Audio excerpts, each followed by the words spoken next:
Okay, so welcome to the Amplifier research session for searching, filtering, and faceting.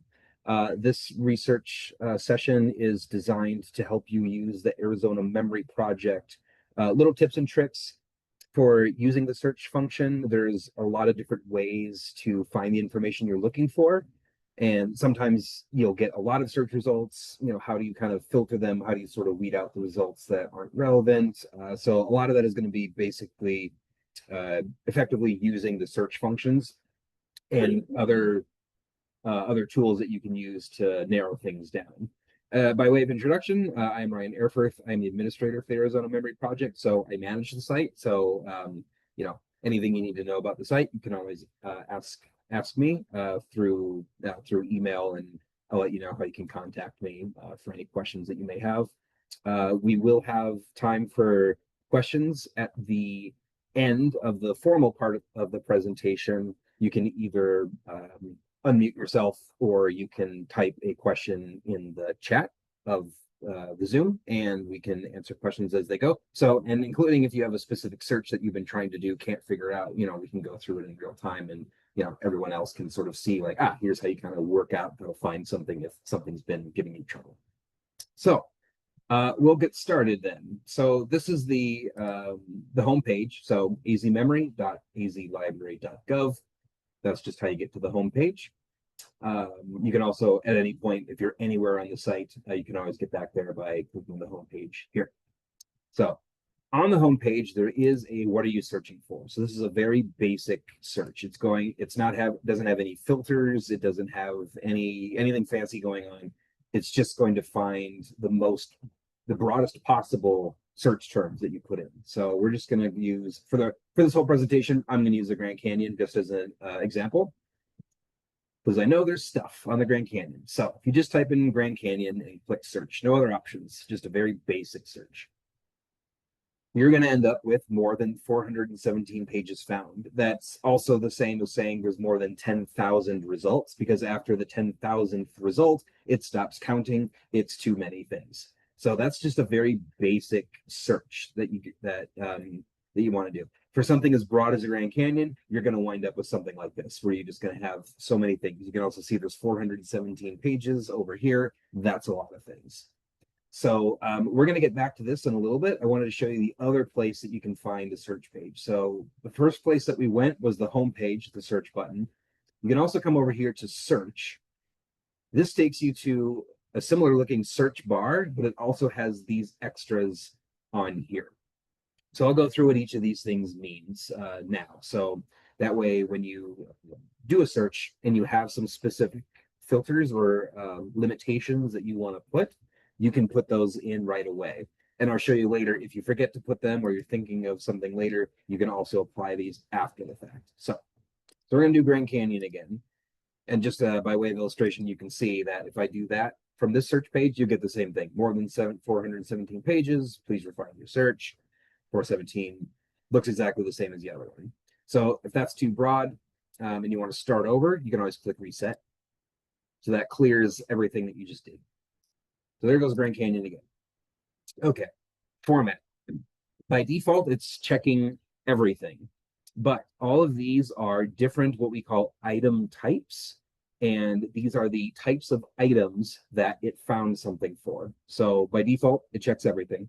But if you know you want to find only an audio file, or you're only interested in books or a document or an image, you can uncheck and select these as you want. So you don't have to pick just one. If you want to uncheck everything, you can do check all, uncheck all, and say you're interested in, I want books, I want documents, maps, and images. Great. So then you can leave the rest of these undone. Okay. So you can leave that open. Within data, this by default, it's going to do all fields plus content. So all fields means all metadata fields, which is going to be things like title, creator, contributor, date created, things like that. Plus content means it's going to check for everything that's been OCR'd. So OCR is optical character recognition. That is a tool that allows you to search text within an item. So if you've ever interacted with the PDF and you search for a word and it highlighted it for you, that's OCR. So it lets you find words in documents and other compatible file types. So by default, it's going to check everything, all the metadata fields, plus everything that's been OCR'd. If you want to limit it, you can tell it just all fields. So only the metadata fields, it's going to not do OCR. It's not going to look for all the words that are inside every document that it's going to look for. And title only means it's going to be only the metadata field that is its title. So whatever it's called in the Arizona Memory Project, it's the only place it's going to look. So for now, we'll just keep it for here. This gets really fancy where if you know the specific item type that you want and what specific field you're looking for, so it could be something like if you know you want a photograph, which is part of image, and you know who the photographer was, you could do that. And it's only going, and then this will be who the photographer is or who you think it is. So it could be something like CS Fly, and then it's only going to search images in the photographer field for that name. That's if you really know what you're looking for. Again, all these are optional and all these will stack on top of each other. But you can take it away and you can also cancel it, so it won't search that. You can also tell it a specific date range that you want to look for. So from is the earliest date and to is the latest date. So if you got a bunch of search results and you're like, okay, well, I'm actually really only interested in, the mid 20th century, then you could just put in 1940. And again, you've got to put in 2 complete dates, and this will tell you the format you need. So month, date, year, 2-digit, 2-digit, 4-digit. And usually what I do is I'll do January 1st of the earliest year and then December 31st of the latest year. That way it catches every date of those 2 respective years. So if you're only interested in the 1940s to the 1950s, great, you can limit it like that. And then you can also limit it to what keyword that's looking for. So by default, it's all keywords, which means it's going to search for Grand Canyon. Any keywords, it'll be Grand or Canyon. So if you select this, you're way more likely to find results that have Grand or Canyon, not necessarily both. And then exact phrase match means it's looking for Grand Canyon exactly. If it only has Grand or it only has Canyon in the search result, it'll exclude it because you only want specifically the Grand Canyon, not anything that happens to be Grand, and not just any canyon. You want the Grand Canyon. So that's what this is going to be for. So we'll just turn this on so you can see how that'll limit the search results. And again, these stack. So I told it that I only want books, documents, images, and maps. I'll let it search everything. I only want this date range, and I only want to find things that say Grand Canyon specifically in that order. Run another search, and now you can see that we went from over 10,000 results to 462 results. So this is a lot more manageable. And again, it's only showing you the formats or item types that you told it that you wanted. So from here, you can also continue to toggle and say, oh, okay, well, looking at these results, I really only want to focus on the maps right now. You can click on that. It'll tell you how many there are. So now you can see that the search results whittles down to 6, which matches this number over here. So now instead of 462, you've got just 6 maps to work with. And if you want to toggle it off, you're like, okay, I'm good with the maps. Now I want to look for the images. Toggle over to the images. Now you've got your 167. So that's one way that you can do a search from the search bar when you know some of the limitations that you want in the first place. Now I'll show you what you can do if you either forget or aren't sure. It may be that you don't know how many search results you're going to get. So you don't like, well, let me just see what everything looks like. And then I'll limit my search results after the fact. How do I do that? Okay, so start broad, let it just set to the defaults to make it look for the broadest possible terms. This is going to end up with the most results that it finds. All right, we're back to 417 pages. Okay, that's too many things. All right, so if you want to filter from here, here are all your options. And this has two different options that are not available from the main search page. So format. These are all the same formats that you could choose from the original search bar. If you told it, I only care about these item types, these are the same. We'll get to what these little arrows mean in a minute. So you can tell it, okay, I only want maps. And now there's 46 instead of 6 because we didn't put a date or any other limits on it. One of the main differences with doing it this way is as these, I don't believe these will stack. Like if I wanted to do maps and images, it'll just start toggling. So I can't do maps and images here. It only lets me pick one. So if you want to look for multiple item type formats, it's best to do it from the beginning. But for now, we'll just do maps. Okay, there they go. So 46. So there they all are. And you can see that it's highlighting in yellow where it found your search terms. Now, in most of the cases, it's going to be Grand Canyon, even though we didn't tell it we wanted an exact phrase match. It still says Grand Canyon in most cases, because in most cases on AMP, that's the search results that we have. Yeah. So that's format. The other thing you can do is starts with. So this could be a number. It'll let you, by default, it's just going to do, it'll alphabetize the numbers. So your zeros, ones, twos, right, that kind of thing. But you can also tell it if you wanted it to start with a specific letter. This really only works if it's the title of a book and you know the title. But this is something that you can kind of mess around with and sort of poke around and see. But yeah, this is most useful when you already know what the exact title of the item is versus just trying to browse. And it should say if you ever want to take a filter off, because these are going to start stacking. If you're like, well, okay, I don't really matter. It doesn't matter to me what it starts with. Just remove the filter, then I'll take it away. Now you're back to the search results you had before. The other thing you can do is has the following. So OCR means that OCR has been applied, so it's text searchable. And then this tag means that there's been a tag that's been added to the item that you can click into. So I'll show you what that looks like just so you can see what a tag is. So this is the one result that has it. 1937, there's a tag. So there's a community called Cactus. You can click into this. That links to a place page that has other items related to this place. So that's what tags do. It's a way to just kind of link this specific item to something else on AMP that has more information about that item. So it's basically a link that goes to more information. And if you wanted to turn that off, remove filter.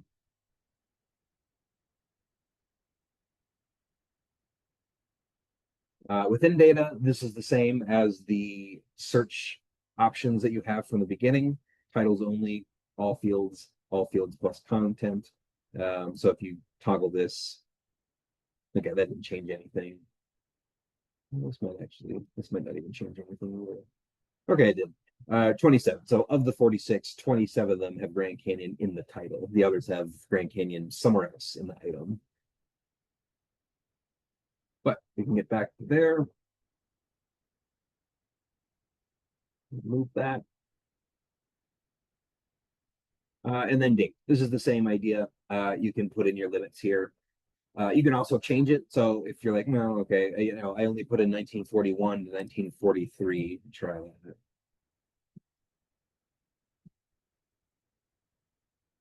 But, oops. Let's just do these two dates. See if that comes out. Yeah. So there's your one result. He's like, okay, well, that's not enough. Maybe I should expand my search. You can always come back over here and change it from two different dates. You don't have to retype the entire date all over again. So now it's like, okay, that's too narrow. Why don't we just try the whole decade? So we go from one result to three results. So then so that's part of it. You just kind of have to go through just mess around with things until you get the search results that you want or something looks a little bit more promising. So that's the nice thing about these. It's very flexible. So if you get too few results, you can change things to make them a little bit broader. If you get too many results, you can use these to make things narrower for yourself. Okay, so I'm going to go into these next. I'm going to sort of start with a fresh search. There goes Grand Canyon. searching everything by default. Okay, there's your 417 pages again. One thing I'll point out that is related to these tags again. It wasn't on the last one. There weren't enough items that matched it, but geotags. That means that an item has a geographic tag associated with it, which means you can come in here and there'll be a little map of where that place is or where that thing is. And so you can click on here. It behaves like Google Maps. Actually, in fact, it is Google Map. But then if you're curious, like if you're on this page for the Grand Canyon Village, where is it? You can click on this map and you can interact with it and you can sort of see where it's at in context. And you can close this out and then here's all the items related to Grand Canyon Village.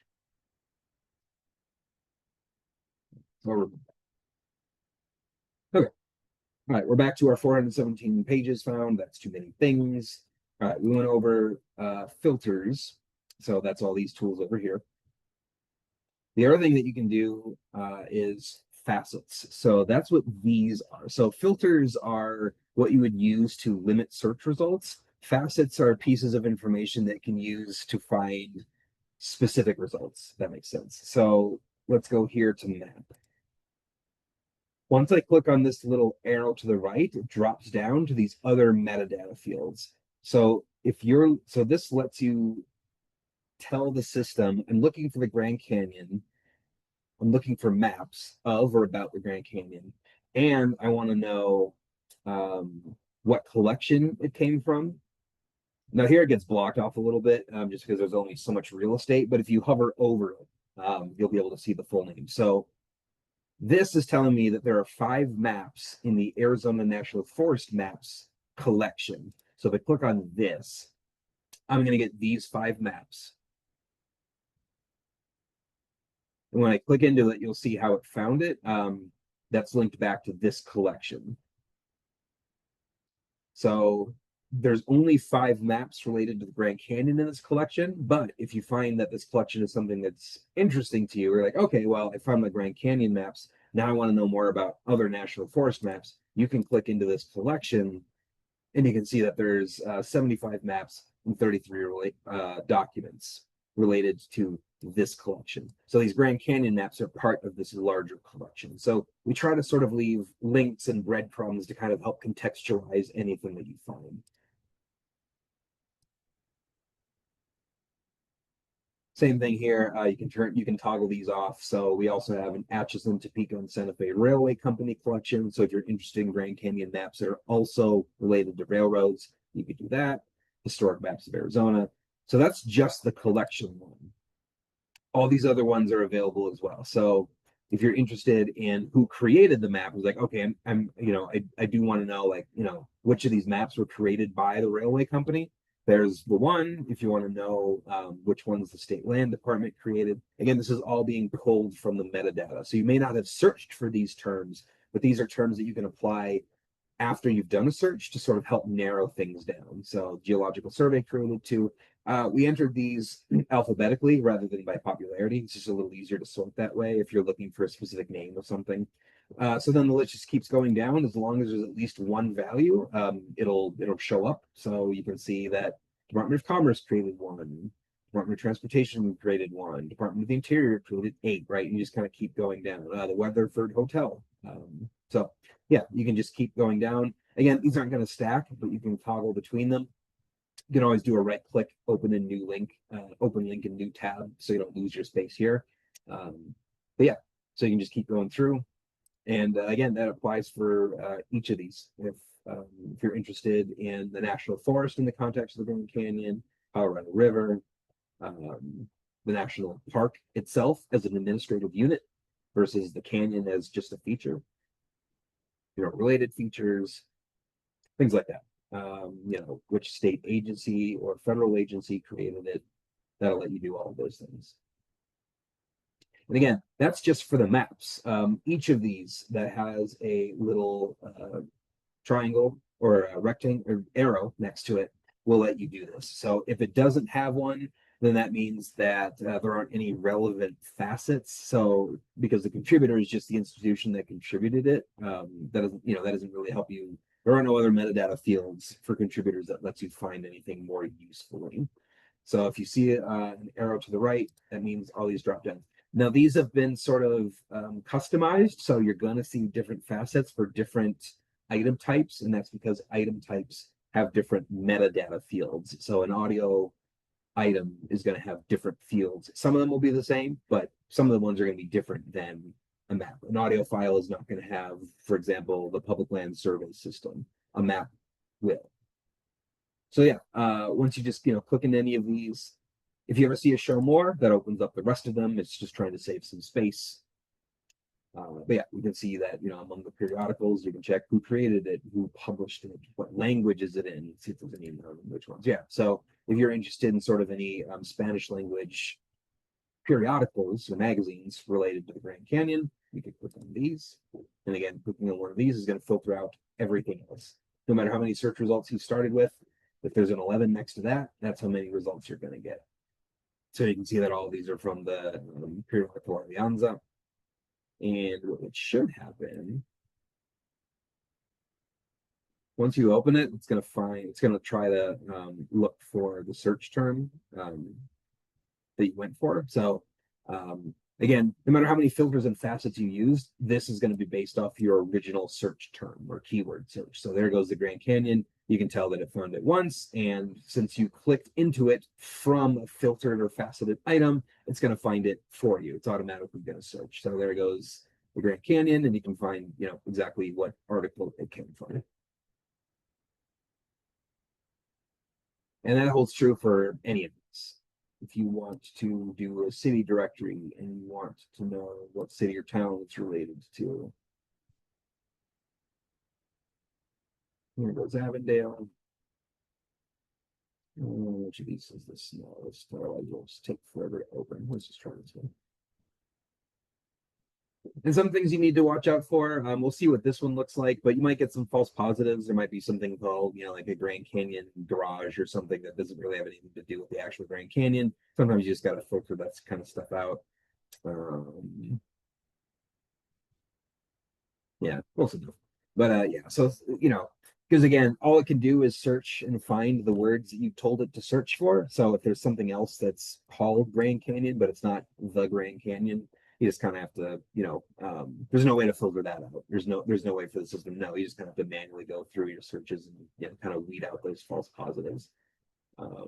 But in most cases, with a term like Grand Canyon, you're most likely going to find what you're looking for. So that's how all these facets work. And again, so just to do a recap on things, you've got just your basic search here. You can tell it what format you want to have or not have. You can tell it that you only care about the title, all the metadata fields, or all the metadata fields plus the text search or OCR. You can tell it, I want a specific format or item type and only search a specific field. You can give it a specific date range, and you can tell it how strict you want it to be for the keywords. So any keywords, which is Grand and Canyon, that's all keywords. Any keywords is Grand or Canyon, and exact phrase match is Grand Canyon. Once you do a search, all of your filters are over here, where again, you can filter out the format. But in this case, it'll tell you how many items are there. So if you do it from the original search, it doesn't know because you didn't run the search yet. But here you can tell, okay, of the 10,000 plus items, 403 are city directories. You can tell it what letter of the alphabet or number you want the title to start with. You can look for geotags. So that's tags that have it placed to a geographic location. You can look for items that have been OCR'd and items that have tags or captions. You can use the same filter for titles only, all fields plus content, and you can tell it a date range if you want. And you can also remove all filters. And after the filters, these are facets. They're only available on the item types because all the metadata fields are tied to an item type. So any item type under this format filter that has a arrow next to it will let you narrow down even more. You can tell it, I only want audio and I only want oral histories. That will give you the 36. So now you've gone from 10,000 things to 36 things, which is a lot more manageable. And if you know what kind of item type you want, it's a lot easier to manage, because if you're not concerned about all these other things, then they're removed from the search and you don't have to worry about them. But it gives you the flexibility so that if you're done with one item type, you can easily move on to another one and kind of work your way through. So yeah, that's pretty much the end of the formal part of this. So yeah, we can open it up to any questions that you have. You can either unmic yourself or throw a question in the chat, and I will take care of those. One thing you'll see in the chat is a link to the main homepage for the Arizona Memory Project. So that's azmemory.azlibrary.gov. So that will be there. But yeah, feel free to unmute or throw a question in the chat.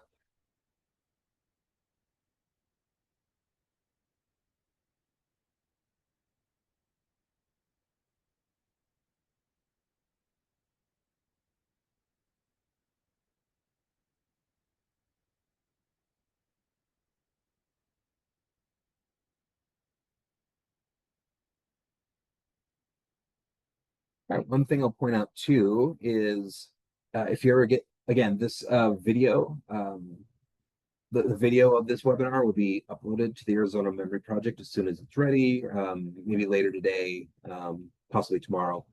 But one thing I'll also point out is we have an Arizona Memory Project research guide. The link to this will be in the chat as well. But everything I've been talking about, this research guide basically provides detailed instructions for not only everything I just talked about, but everything that you can do with the site. So there, while we were going through it, you probably saw a lot of buttons and things to toggle and links. What does it all do? So that's where you can come over here to this research guide, just a little introduction thing. The ability to search for everything is here. The features, searching for, navigation panel, how you can get to the search page, what an advanced search does, what all these terms mean, how do I do it, what does it mean? Filters and facets are here, where if you kind of get lost, like, what do I do? What do all these terms mean? What does geotag mean? What does all fields plus content mean? All that kind of stuff. So again, I've only gone through a handful of things, just searching, filtering, and faceting. But as you go through the site, if you're ever curious about what anything does, or if you just are interested in kind of, general navigation, what can the memory project do? What are its features and functions? That is all explained here in the research guide. So you can always come over here, and you don't have to remember the link either. One way to get to the research guide is from, actually, you don't even have to be at the home menu. Under this More section, click on that using the site research guide. So from any page, this navigation panel will be on any page that you are visiting on the site. So click More, using the site research guide. That'll take you straight to this guide. And then from here, you can navigate to all the features, functions, tools, tutorials, anything you need to know about the site. If there's something that's not answered here, do let me know. I can always address it. It may be that I just need to update this with information that I didn't realize was missing. You can always come over here on this page, ask a question. It'll make it to me if it's about the Arizona Memory Project. The other way you can contact is from, again, any page on the memory project in this banner at the top. You can always click contact us. If you have a member account, that's something that's covered in a future one, but real quick, if you want to create a member account, it's not optional, or it is optional, sorry, it is optional. It is not mandatory. You're not missing out on any content. There's no content that's locked behind a member account. All it really does is it opens up your ability to bookmark items. But if you do have an account and you're logged in, this will autofill with your contact information, because when you're logged in, it knows what your account is. You don't need to be logged in or have an account to contact us. Just put in a name, address, type in a message. You can, and if you're suspicious of web forms and you're afraid it's just going to go into a black hole, you can always just email direct using the AZ memory at azlibrary.gov. That comes straight to me, and I can answer any questions that you have. So I see one question: how often do you add new items for online viewing? It kind of depends. We do a little bit of in-house scanning as well as partners. So that's external institutions that provide content to us. They've digitized something in their own collections, and they allow us to post it for them on this site. We usually have some, I know there's some regularly recurring things. Once a month, we get the latest there's a 3 month delay on Arizona Highways magazine. So the latest edition we have on AMP is from 3 months ago. But that's monthly. There's some specific state documents that we're constantly updating every month. That includes, executive orders, administrative code. A lot of that stuff is kind of esoteric. It's kind of like, most people are, the people who need it really need it, but maybe most people don't need it. So it's kind of, yeah, it kind of depends. We also have sometimes patrons will contact us and say, hey, I'm looking for this item. Do you have it? And then we realize we have a physical copy, but it's not digitized. If we're able to, we just scan it, put it up on the website. One thing that you can find out too, there's no like RSS feed or anything to sort of, be kept up to date with that kind of stuff. But one thing you can do to find out what the newest items are is, again, from any page from the website, this banner is always going to be here. Go to click Browse All. That shows you everything. By default, it orders to alphabetical, but you can also tell it added most recently. You can come here. You can tell. Again, this will tell you the name of the item, its format. So in this particular case, a publication set is a set of individual items. The items may have been an ANT for years, but combining them was the most recent thing. So here you can see that this publication set is comprised of the Arizona Tribal Libraries Digital Inclusion Summit for 2017 and 2018. Before, the purpose of a publication set is to put these two documents together. Otherwise, they just be kind of floating out there on their own, and you may not realize that, oh, wait, there's more than one, right? So that's what those are there for. The other thing, too, is when you're browsing, you're like, I don't care about publication sets. You can also tell it, okay, well, I only care about books. What's the most recent book that was added? You'll remember. Cool, Tombstones yesterday. So, and you can see, again, these are order and was received. So the 32nd page and last item means it's the oldest book we've ever added to the site. This is the most recent. So yeah, you can always use the same formats and filters and facets and stuff to from browsing versus a search. And that's the most efficient way to see what has been added most recently. Do we partner with other government agencies in Arizona in order to host these items? Yes. Yeah. So a lot of the government agency items are just in our collection because we are the state government library. So those, those we usually scan ourselves, put them up. Sometimes we'll have collaboration with a specific agency. There's a publication. Well, here's a good example: the Arizona Highways Magazine. They're under the Department of Transportation. We've got every issue of Highways magazine that's ever been published, going all the way back to even the earliest, like 1921 magazines. There are like 9 issues before it sort of did like a reset to be sort of like the Highways magazine we kind of know it today. But yeah, so like, working with them, we don't have the items, the issues of the magazines that we have in our collection are usually in bound volumes, and those are very difficult to scan. But we, from Arizona Highways Magazine, from their staff, they just send us a PDF of the latest issue, and we put them up that way. So yeah, we do work with agencies. A lot of agencies will send us reports as well, like updated reports, like county financial reports. They'll send those to us, and then we put those up on the memory project. So yeah, there's quite a bit of collaboration between state agencies where either we have their items and we scan them, or they are providing new items to us, and then we put them on the site.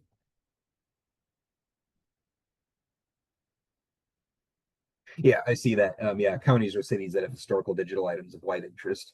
Yeah, for sure. And the other thing you can do too is one thing you can do is you can search if you're like, does the city of Avondale have anything? So you can type in Avondale and you can tell it, well, as anything related to Avondale as a contributor. So contributor means institution that provided stuff to us. It could also be us, but we have about 106 external contributors that have provided things to us. So you can tell it, okay, well, Avondale, any contributors there? No, no. Let's do Glendale. That's a much better example, actually. Yeah, no, that's spelled.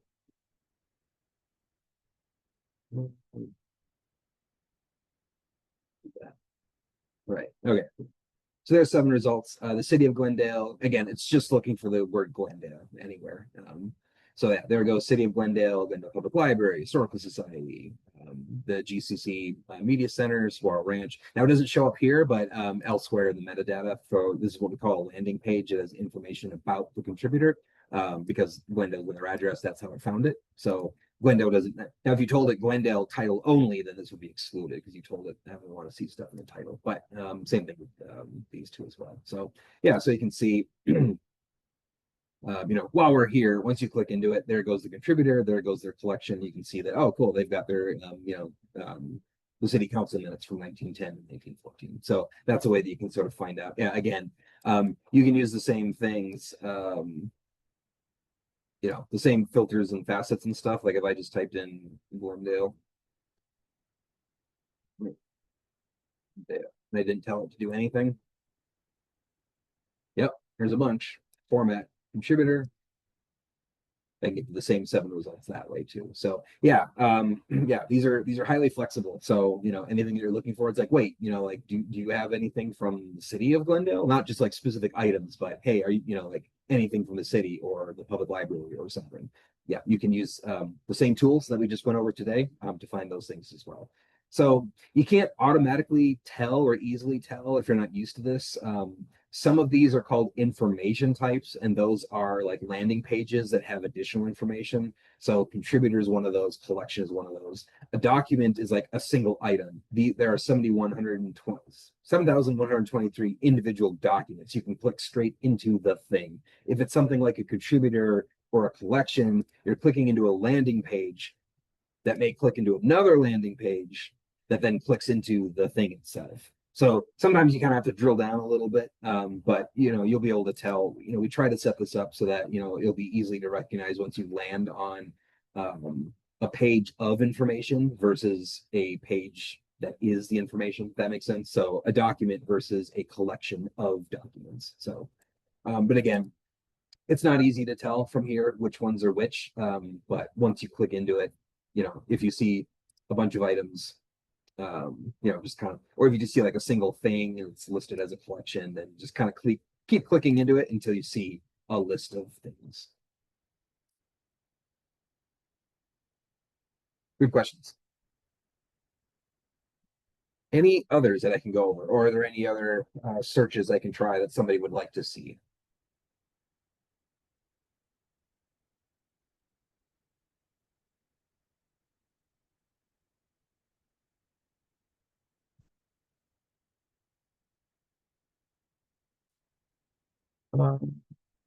Okay, here we go. Sorry, I saw in the separate Q&A that was separate from the chat, so I didn't see it. My apologies. Yeah, I can go over the creation. There's 2 questions here. Are you going to go over the creation of accounts and the use of such accounts? I can go over that quickly for anyone who's interested. We do have a separate AMPlify for that, but I can also just go over that quickly here since there's a question for it. I'll notice, or I'll point out in the webinar chat, if you go over to that chat, there's a link where you can see all the future upcoming Amplify Your Research sessions, and signing up for a member account is one of those. But I can go quickly over what that looks like. So if you get to the home page, and I'll get to your second question as well, Julia. I'll go over this one just because it came in first. So once you get to the site, any link. If you're not logged in or don't have an account, you'll see welcome guest or log in. Either will take you to the same place. By default, this means, guest, and you're just somebody who's on the site versus somebody it knows. I'll just let it autofill to mine. But what'll happen is if you don't have an existing account, this is because I've got an autofill thing, like a password thing going on. But for register now, this wouldn't fill up if you're just doing it for the first time. You can type in any name that you want, an email address that you want, then click register. This is important. Registrations are usually checked within 1 to 2 business days. Please note that registrations are not checked on weekends or state holidays. Signing up for an account is like every other place that you've created an account for. If you're shopping online, you need to create an account or something.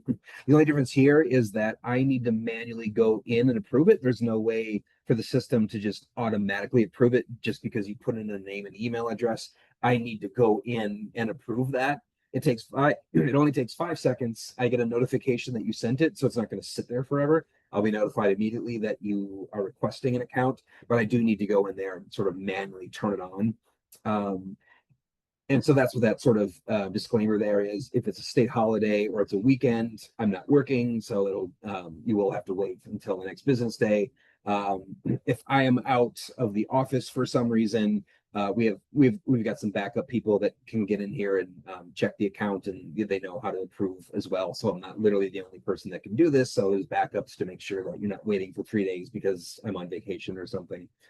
And also the way that it works is you'll be sent whatever email address that you put in here. Once I approve it, you'll get a notification that your account has been approved, and it's going to give you a random password. I don't know your password. I don't generate it for you. If you lose your password, contact me, and I can basically just sort of reset your account. I can uncreate it and recreate it and make it resend you a new random password. But yeah, we don't keep your password. I have no idea what it is. I only know mine. And what that does is once you log in as yourself, where goes that? There it goes. What that opens up is this is an admin thing. That's because I'm logged in as me as an administrator. What this basically opens up is a my profile section. Clicking on that will let you change your username, change your password, change your email address. So any of the credentials that you have to log in will be changed. So once you get your random password, you can go into here and change it to whatever you'd like. If you don't like the random one you got, and I'll just click into here real quick because we're here anyway. Once you bookmark something, all that stuff shows up over here. So this is a way that you can click all your favorite or bookmark, keep all your favorites, and then you can also create your own collections over here. So I've got a bunch of stuff that I've been working on. So like, here's Arizona highways, a quick link to it, so I don't have to keep searching for it, stuff like that. So yeah, so that's how you create an account. And I'll log back out so you don't see stuff. Nothing. It's not stuff you're not supposed to see, but I don't want to give you a false impression of like what you'll see when you use the site when you're using it. And second, for state agencies, when do the records show up? I guess relates to records retention, but also staffing to put it right.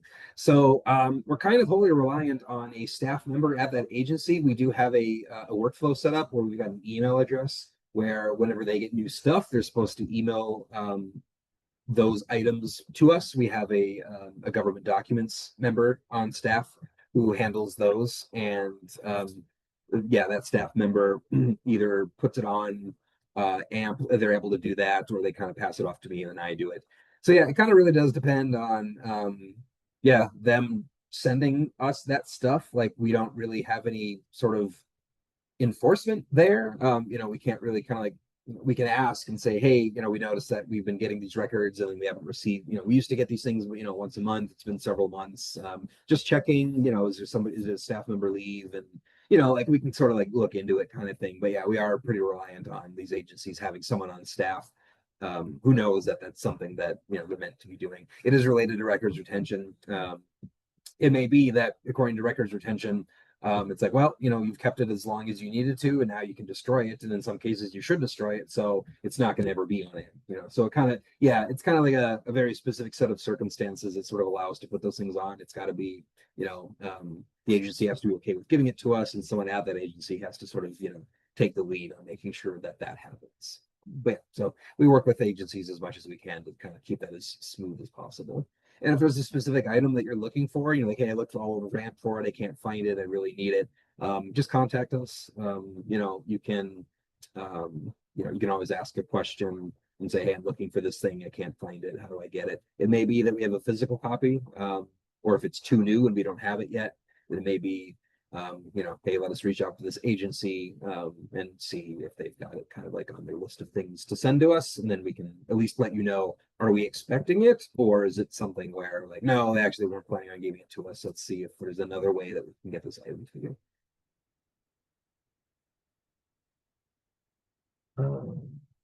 Okay. I see a question here. Where's the site map? Laura, I think, are you asking like, how do you sort of see like the full navigation for like, the drop downs and kind of like, this leads to this, that kind of thing. I think that's what you're talking about. I'm trying to think. I don't think there's sort of one that's kind of built in here. Not that I've seen anyway. Let me check.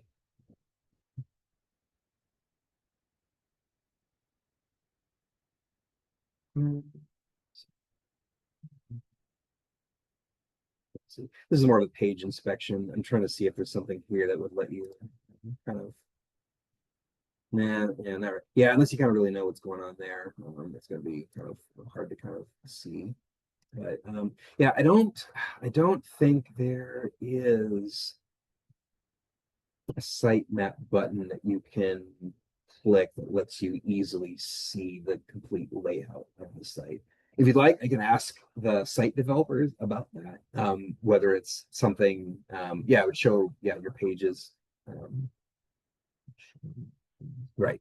Correct. Yeah, I don't think they've got something that's built in like that I've seen. It may be something that's available on our site but hasn't been turned on. But I can double check on that and see if there's something that we should have available. Because I agree that that would be something that's would be helpful to understand how the site is organized and structured. Yeah, I'll put in the ticket to the vendor for that.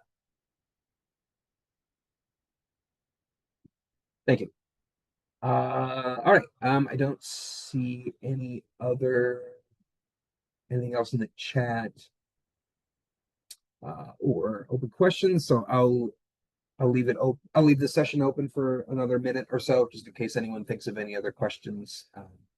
But yeah, floor is open again for anything else that anyone's thinking of.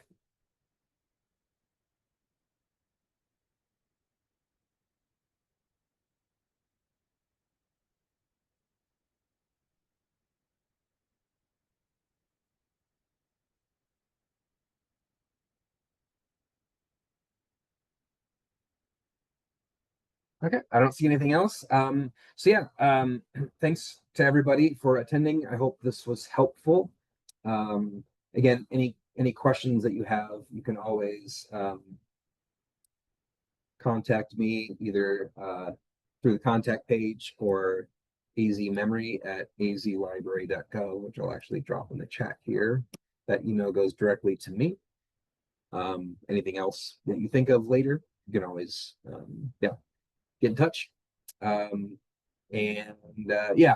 check the chat again if you're interested in future sessions like this. There's 4 more. They're once a month, and each one covers a different topic. If you think of anybody that you think would benefit from this one, again, that will be recorded. And actually, while I'm here, I will show you how to find them.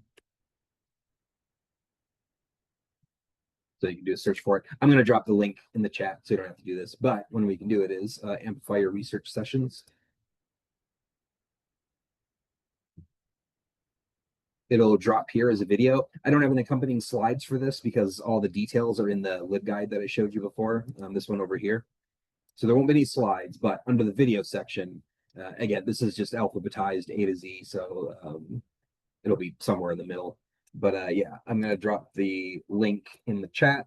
So you can just, if you create a member account, you can bookmark this page. But yeah, this is the direct link to where the video will show up once it's ready. Again, maybe this afternoon, almost certainly by tomorrow or sometime tomorrow. But yeah, just got to wait for the video to get sent to us through Zoom, and I'll put it here. Yeah, and so yeah, anything else that you any other research sessions from previous years, those all live here. So these are more kind of a lot of these are either item format based. So how to search maps, you know, how to search newspapers, old histories, things like that. So, but again, you can look at the schedule for the upcoming ones and you'll see what we've got the remaining for the rest of the year, once a month through October. And yeah, so yeah, and not seeing anything else. So again, thanks everybody. And I believe a survey should automatically be sent to you within an hour after closing the session. That really helps us um, create more of these sessions and make sure that we're focusing on things that our users need out of the site. And yeah, that'll do it. We'll end the recording. Thanks so much, everybody, and hope to see you at a